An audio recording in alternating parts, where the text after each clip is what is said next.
जयराम, हम संक्षेप बरनवाल स्वागत करते हैं आप सबके अवधि राष्ट्रीय समाचार में। बीते 24 घंटा के प्रमुख खबर कुछ ये प्रकार से बा। कर्नाटक में कांग्रेस की जीत के बाद प्रधानमंत्री मोदी की ट्वीट। कर्नाटक विधानसभा चुनाव जीत के लिए कांग्रेस पार्टी की बधाई।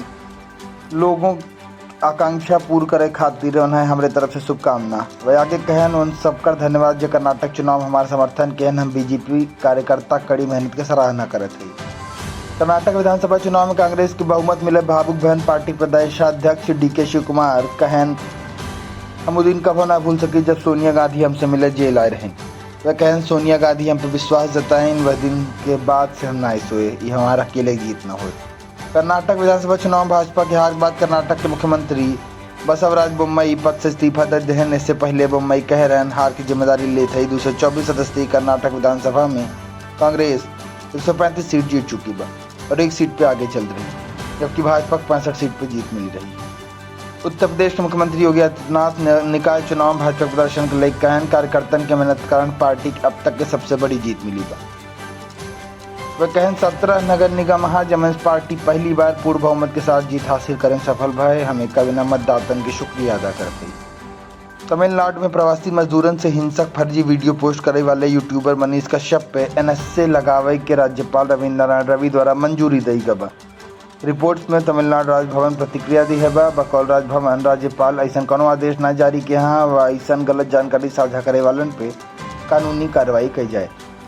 पाकिस्तान कराची के मलिर जेल में बंद 198 भारतीय मछुआरन के रिहा कर दिए। पाकिस्तानी अधिकारियों रिहा किए गए भारतीय मछुआरन के वाघा बॉर्डर पर भारतीय अधिकारियों के सौंपन। मलिर जेल अधीक्षक नज़ीर तुनियो कहन यहाँ जेल में बंद 300 भारतीय मछुआरन के यही साल जून और जुलाई में रिहा किया जाए। ल्यूनर टेक्नोलॉजीज के सीईओ 28 साल के ऑस्टिन रसल फोर्ब्स मैगजीन के parent company Forbes global media holdings के 82% बहुलांश हिस्सेदारी का अधिग्रहण कर लिए हैं।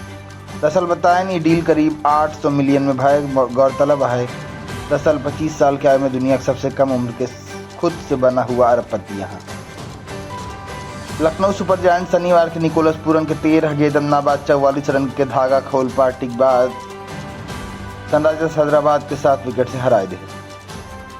आईपीएल 2023 के अंक चौथे स्थान पर पहुंच गए LSG Lucknow super giants 19.2 over में 183 रन के लक्ष्य हासिल कर ले। अपन तीसरा आईपीएल मैच खेलते हुए हैदराबाद के प्रेरक मांग कर सबसे ज्यादा 45 गेंद नाबाद 64 रन बनाए। दिल्ली कैपिटल आईपीएल 2023 के प्लेऑफ के रेस से बाहर होने वाली पहली टीम बन गया। पंजाब किंग्स शनिवार के दिल्ली के 31 रन से हराए दिए। सो टूर्नामेंट में होकर 8वीं हार रही। दिल्ली का आखिरी दोनों मैच जीते पे होकर 12 अंक होते हुए अंक तालिका में चौथे स्थान पे न पहुंच पाए। आज के प्रमुख अवधि राष्ट्रीय समाचार कुछ प्रकार से रहा। अपन के ख्याल रखें। अगर हमारी पढ़ी न्यूज़ आपकी अच्छी लागो देख अपने मित्रों से ज़रूर शेयर करें। बहुत बहुत धन्यवाद। जयराम।